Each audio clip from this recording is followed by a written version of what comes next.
Di video saya kali ini saya akan membahas tentang peristiwa-peristiwa sebelum proklamasi kemerdekaan Indonesia. Sebelum kita lanjut ke video kita pada hari ini, saya akan mengingatkan selalulah jaga kesehatan, makanlah makanan yang bergizi, jangan lupa cuci tangan, jangan lupa menggunakan masker dan jaga jarak agar kita dapat terhindar dari COVID-19 yang semakin merajalela. Peristiwa-peristiwa sebelum proklamasi: 1. Runtuhnya kekuatan Jepang. 2. Berita kekalahan Jepang. 3. Peristiwa Rengas Dengklok. Dan yang keempat adalah pembuatan naskah proklamasi.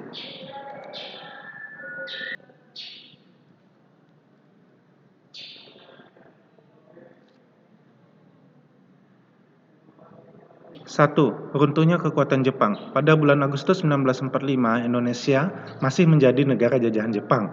Di waktu itu juga masih berlangsung Perang Dunia Kedua. Tanggal 6 Agustus 1945, kota Hiroshima dan diserang oleh Amerika Serikat dengan menggunakan bom atom yang berdampak pada turunnya semangat semua tentara Jepang yang ada di seluruh dunia.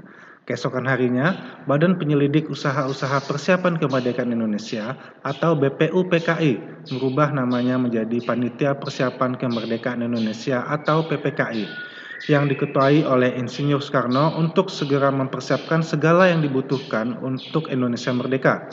Pada tanggal 9 Agustus 1945, bom atom kedua dari Amerika Serikat dijatuhkan di Nagasaki, Jepang. Hasilnya, Jepang akhirnya menyerah tanpa syarat kepada Amerika Serikat dan sekutu.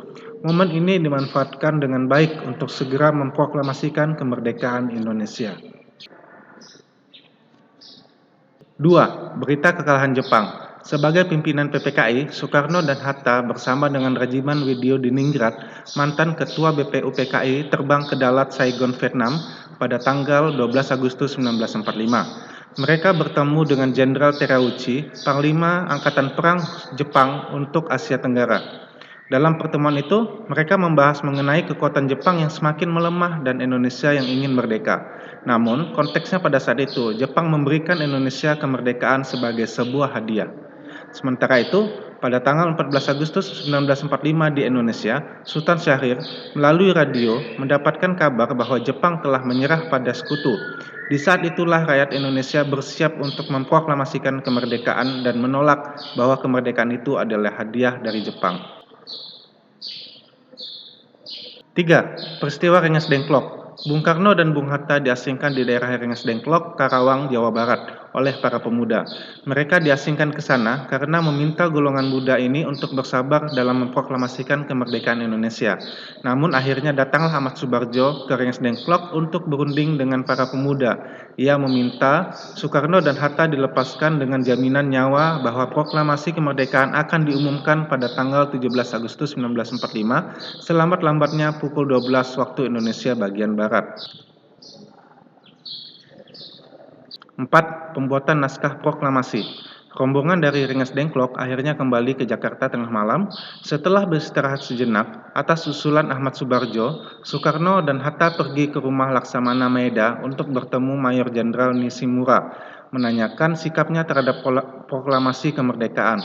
Tapi sayangnya pertemuan itu tidak membuahkan kesepakatan karena Jepang sudah menyerah pada sekutu dan tidak diperbolehkan untuk mengubah kondisi politik di Indonesia sampai kedatangan sekutu. Meskipun begitu, Soekarno dan Hatta tetap melanjutkan untuk merumuskan naskah proklamasi. Naskah proklamasi pun dibuat. Soekarno, Hatta, dan Ahmad Subarjo menyumbangkan hasil pemikiran mereka dan diketik oleh Sayuti Melik. Pada pukul 4.30 waktu Indonesia bagian Barat, naskah itu telah selesai dan sudah ditandatangani oleh Soekarno dan Hatta atas nama bangsa Indonesia. Jadi itulah peristiwa-peristiwa sebelum terjadinya proklamasi, yang maknanya adalah kita harus selalu menjaga kemerdekaan ini dan mengisi kemerdekaan Indonesia agar menjadi Indonesia yang lebih maju dan berkembang, selalu dipandang di dunia.